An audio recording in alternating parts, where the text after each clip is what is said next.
You must know Gatsby. Vive le cinéma français. Pensez pas que vous avez effacé de mal comme ça autour de vous. Pas content. Tu as une tête de déterré, Robert. Why so serious?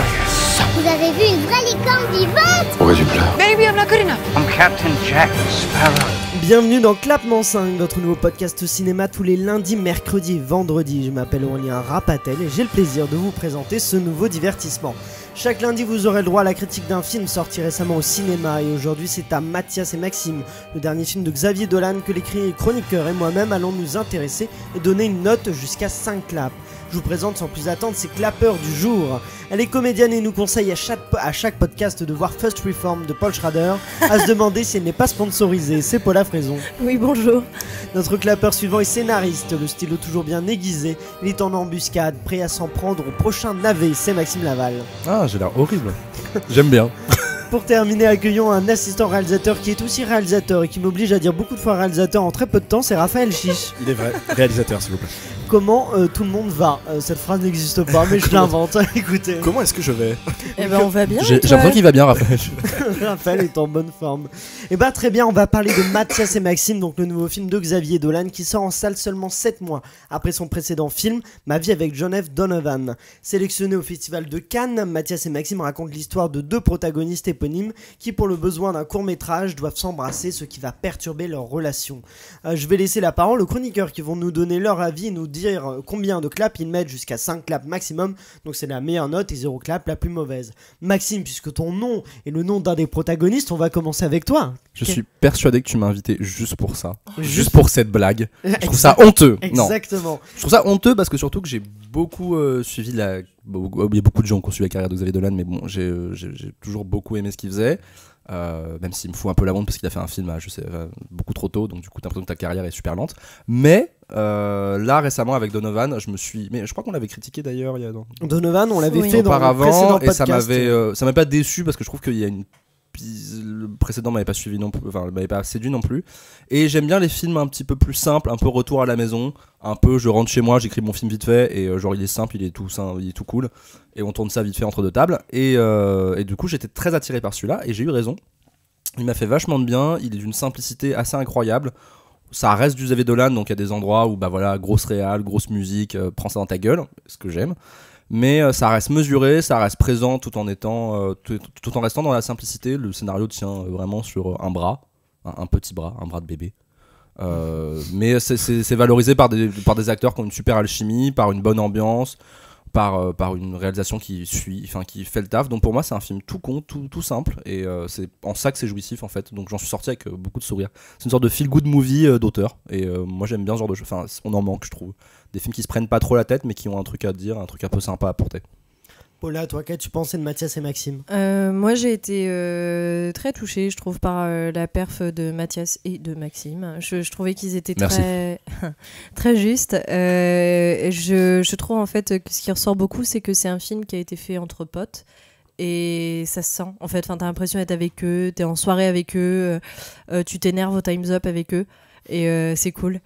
Et puis au-delà de ça, je trouvais que la mise en scène était quand même bien réussie, qu'il y avait toujours des plans moi qui me foutent par terre parce que je me dis mais c'est simple et c'est ingénieux, notamment la discussion entre Mathias et Maxime à la première soirée quand ils sont dans la cuisine et c'est juste filmé à l'extérieur et on voit la fenêtre de la cuisine, on les voit parler tous les deux et ça, mais enfin je trouvais ça très beau en fait, très délicat. Et ce qui m'a touchée aussi, c'était la façon dont il filme beaucoup l'absence en fait et le manque. Et pour moi, il y a plein de films de comédie romantique où tu vois ah bah ouais mais il lui manque et gna gna gna, et tu sais qu'il lui manque parce que c'est la force du scénario.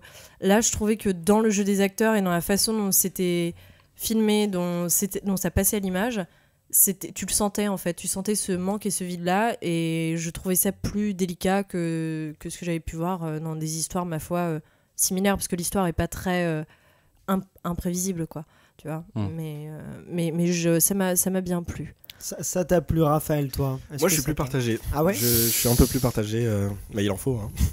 Il y a des trucs qui sont indéniables et qui bougeront pas. C'est du Xavier Dolan, c'est du beau cinéma. Tu sais que qu'on aime ou qu'on n'aime pas l'histoire, quand tu vas voir un film de Xavier Dolan, il y a une part de génie qui est indéniable, de par la musique, de par la mise en scène, etc. Maintenant le film Bah moi, la première heure, dans sa globalité, je suis assez d'accord avec Paula, c'est qu'il y a effectivement ce côté film de copains, on est tous avec les copains, et c'est assez marrant parce qu'il y a des punchlines qui arrivent, il y a des moments qui sont assez drôles, c'est très bien joué, ça par contre sur toute la longueur du film, et Xavier Dolan en tant que comédien est aussi bon qu'en tant que réalisateur, je le trouve vraiment très bon, mais au bout d'une heure, je commençais à regarder ma montre, puis au bout d'une heure et quart, puis au bout d'une heure et demie, et en fait j'en voyais plus la fin, parce que c'est très très très lent, même si c'est très bien joué, c'est très lent, et le problème c'est que en fait il y a un truc dans ce film, c'est que tout le film est basé sur quelque chose qu'on ne nous montre pas. À aucun moment on voit cette fameuse scène de baiser entre les deux, non mais ça c'est dans le résumé, effectivement ils vont s'embrasser pour un tournage et effectivement, mais ça je trouve ça très intelligent de pas le filmer. Ouais, non mais en fait le truc c'est que j'ai trouvé ça très fort, mais le truc c'est que du coup au final ça a créé en moi une petite frustration de pas savoir exactement. Gros pervers, moi je dis. Oui, non, gros pervers. Non, je crois que c'est peut-être du voyeurisme. Je pense que voilà, mais je trouve ça. Non, je trouve ça. En fait, paradoxalement, je trouve ça très intelligent parce que ça aurait été très gros de le montrer et de dire qu'ensuite tout le reste du film on en parle. Mais voilà, moi, j'étais là genre ok. Mais il joue justement avec cette attente du spectateur qui a l'habitude de voir ces scènes de baiser. Oui, non, bien sûr. Et qui là justement il les frustre en ne le montrant pas, et ça c'est, moi je trouve que c'est justement une très bonne idée. Après, ça recommence, on n'a pas le droit de. Ouais, à la soirée, ça se rattrape quand même, tu vois. Genre, ils nous montrent pas la première, mais tu vois les retrouvailles. Ouais, c'est ça que j'allais dire. Oui, désolé. Mais moi, je spoil, il faut le savoir.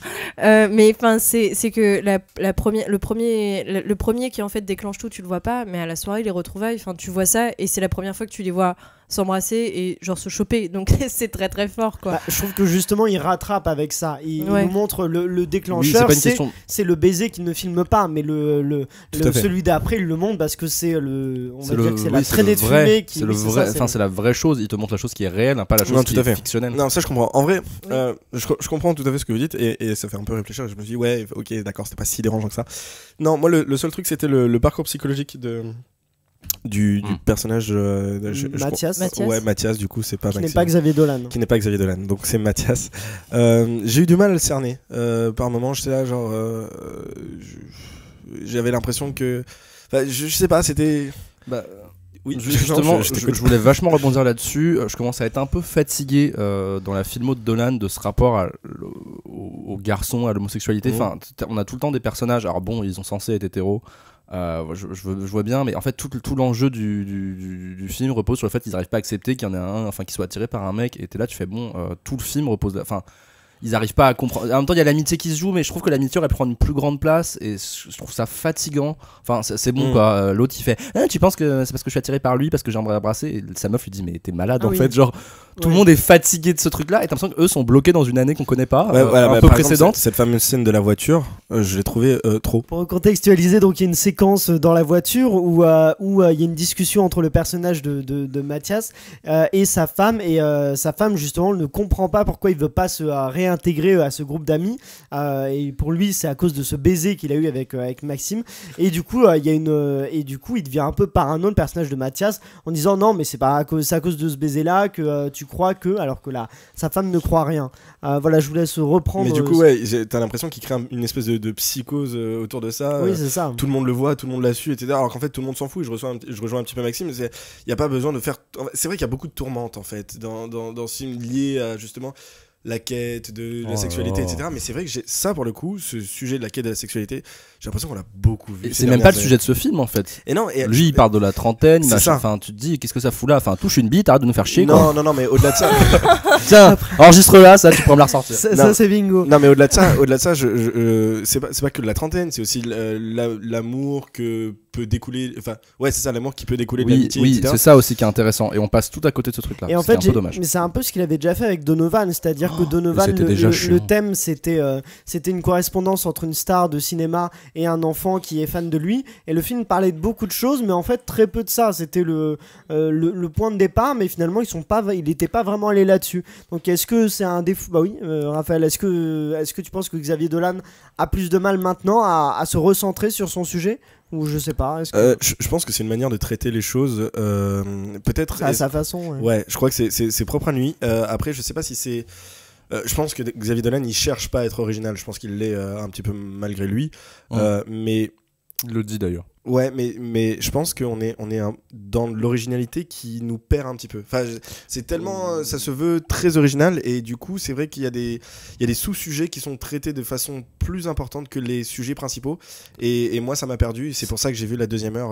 En fait, c'est fouillis, c'est peut-être un peu dommage, surtout qu'en fait, ce qui est thème homosexualité, thème sexualité chez Dolan, il y a 2-3 films qui sont hyper importants dans ce truc-là, dans sa filmo. Oui. Mais maintenant, il a plus un cinéma que je pourrais définir de très queer dans le mouvement, dans l'esthétique, dans tout ce que tu veux, dans les personnages. C'est pas du tout ça. C'est ce qu'il voulait. Et bah oui, il a fait des films là-dessus, c'est fait, ils sont excellents, et puis basta quoi, tu vois, Laurence Anyways, les Amants imaginaires, Tom à la ferme, c'est fait, c'est bien fait, c'est excellent, basta. Maintenant, si Simla parle pas de ça, pourquoi essayer de branler quelque chose un peu, alors qu'en plus en effet c'est quelque chose de très basique, tu vois, 2 hétéros qui sont attirés et qui n'arrivent pas à accepter le truc, enfin c'est des choses que j'ai vues et je vois pas l'intérêt ici de le développer autant. Mais alors, est-ce que Maxime, c'est celui qui est joué par Xavier Dolan, non? Oui, c'est ça. C'est Est-ce ça. que Maxime est hétéro de base? C'est une question que je me suis posée, on a l'impression... il essaye, il y Oui. a une nana qui essaie de draguer, enfin... C'est ça, oui. Il essaye mal, mais il essaie. Sa collègue de travail, ouais. Mais c'est pas... Moi, je trouve qu'en fait, tu vois que celui qui essaye vraiment le plus de se convaincre, c'est Mathias. Maxime, il est... tu sens qu'il est déjà dans le flou en fait. Enfin, il est coulé, il se prend moins la tête avec ça. Oui, tout à fait. Le problème de Maxime, c'est sa mère. En fait, je pense que ça, en fait. Et sa là, tu mère retrouves les petits trucs de Dolan avec même la ça. relation à la mère qui va pas bien, avec Anne Dorval. Voilà quoi. Sa mère qui est jouée effectivement par Anne Dorval, Maxime. Oui. Et même ça, en fait, je comprends pas pourquoi. Enfin, en fait, les arches narratives secondaires, elles sont pas. Enfin, je les comprends pas trop. Elles sont mal reliées à l'intrigue principale qui est leur conflictualité, le manque de l'un et de l'autre en fait, et l'amitié en fait. Et je comprends pas pourquoi. Je trouve ça dommage. Raphaël. Il y avait un truc, c'est que en fait, je me suis rendu compte que en fait, Mathias, lui, il se pose des questions et Maxime attend des réponses. Mais du coup, c'est dans la quête, c'est-à-dire que lui, il est là, qui je suis, est-ce que je suis vraiment attiré, est-ce que voilà, et j'ai l'impression que Maxime, il est plus. Est-ce que Mathias ressent la même chose que moi? Ou enfin, ouais, non, mais du coup, non. Qu'est-ce que tu veux aussi? Tu vois, non, genre, il attend. C'est ça. Il attend qu'il se positionne, notamment dans la scène où il se retrouve. Et voilà, ouais, là, il est en mode tu fais quoi? On en est où? Qu'est-ce qui se passe? Alors que Mathias part vraiment plus d'une introspection où il est d'abord paumé avec lui-même. Que Maxime, tu sens qu'il accepte plus le truc, mais qu'il est en mode maintenant on fait quoi? Ouais, clairement. Maintenant qu'on s'est chopé. Tu parlais des arches narratives secondaires, Maxime, et c'est vrai qu'il y en a une autre que j'ai pas tout à fait compris, c'est celle avec ce client de la boîte ou l'anglais dont doit s'occuper Mathias. Il a saoulé lui. Qui sert pas à grand chose et qui on comprend que est-ce qu'on est d'accord que ce personnage là aussi est un peu homosexuel refoulé, homo-érotique bizarre. Non, moi je pense juste qu'il est bi en fait. Il adore les femmes et il aime bien les hommes. Il a pas l'air d'assumer vraiment dans la séquence de boîte de nuit. Pour moi, il montre bien en fait la façon un peu entre guillemets toxique ou pas complètement équilibré de gérer le truc, tu vois. Genre le gars est vraiment il a un côté un peu macho, un peu misogyne quand même sur les bords, tu vois, genre un peu genre je te montre ma bite dès que j'ai l'occasion, tu vois. Mais genre, pardon. Non, mais c'est vrai que c'est intéressant de se poser la question aussi de pourquoi est-ce qu'il a pris un personnage qui est aussi macho avec des traits aussi féminins.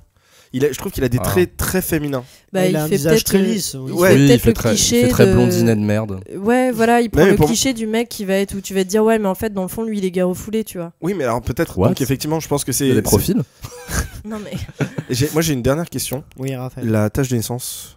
Alors ça, il l'a expliqué en interview. C'est en fait, et je trouve pas ça con effectivement son explication, c'est de dire que ça permet de créer un background au personnage, de comprendre un peu que dans son enfance, donc c'est le personnage de Maxime qui est joué par Xavier Dolan qui a cette tâche de naissance, et ça permet de comprendre qu'il a une enfance où il a pu être moqué par les autres enfants, où il a pu être un peu à part, et il est aussi un peu à part dans cette bande de potes. C'est ce que dit la mère du personnage de Mathias au moment où il se retrouve. Elle lui dit mais tu sais que quand t'es pas là, Maxime il est toujours un peu à part, et c'est ça en fait, on comprend que ça peut venir de là, de cette tâche de naissance qui a fait que dans sa scolarité il a été harcelé, il a été un peu mis de côté quoi, Paula. D'autant plus qu'il l'appelle quand il s'adresse à lui à un moment donné et qu'il est énervé contre lui, il l'appelle la tâche. Donc tu vois que ça revient à fond.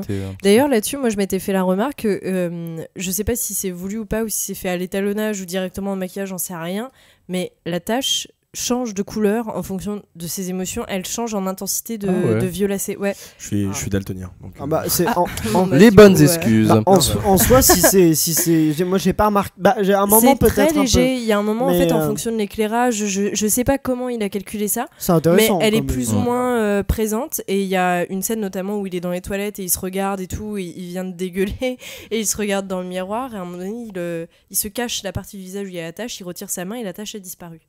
Oui. Oui, mais ça, dans le miroir. Ça, c'est pas de l'étalonnage. Oui, non, ça c'est un. Non, ça je sais. Vachement bien étalonné. Waouh, c'est super beau. Non, c'était pas ça mon point. C'était de dire que justement, je pense qu'il joue avec l'intensité et la présence de la tâche jusqu'à ce qu'il arrive à la faire disparaître. Ça, c'est très intéressant et c'est à l'image de ce que fait Xavier Dolan dans ce film-là. C'est que c'est quand même un très bon réalisateur, un très bon metteur en scène. Et il a de très bonnes idées comme celle-là, comme des plans qui sont magnifiques. On voit dans la bande-annonce, notamment, il y a de très beaux plans dans la bande-annonce. Et d'ailleurs, qui sont un peu retouchés dans la bande-annonce. Parce qu'il y a un plan que j'attendais qui est magnifique avec celui avec les phares de voiture qui arrivent derrière. On voit le personnage au premier plan, il y a je crois que c'est des feuilles qui s'envolent autour.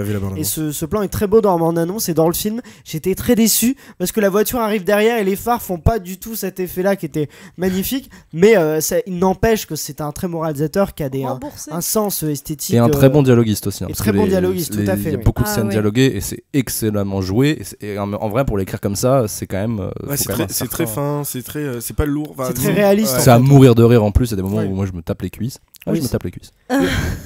Et ben je vais vous demander quelles sont vos notes. Tiens, quelle note mettez-vous à Mathias et Maxime? Raphaël. Moi je mets un 3 du coup. 3 claps sur 5.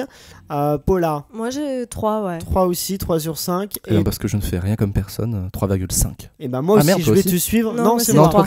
C'est nous deux qui avons mis 3,5 sur 5 à Mathias et Maxime. Donc ce qui fait une moyenne de 3,25 sur 5. Donc plutôt 3 sur 5. On vous le recommande quand même. Ah oui, un très bon film. Xavier, si tu nous entends, on te recommande. Et on t'invite, Xavier.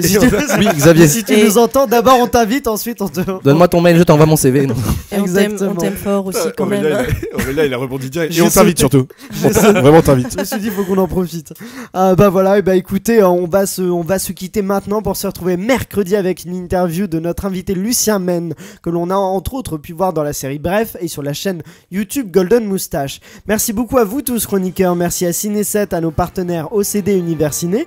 N'oubliez pas de liker le podcast et de le partager au maximum. Suivez-nous aussi sur Instagram, Facebook et Twitter avec le nom @clap5. D'ailleurs, vous pouvez nous dire quel est votre avis sur le film. Est-ce que vous avez envie de le voir? Est-ce que vous en avez pensé et pas poncé? Et quelle note mettez-vous sur 5? Et vous aurez aussi les concours que l'on met chaque semaine. Je vous dis à mercredi. D'ici là, allez au cinéma. Merci Aurélien.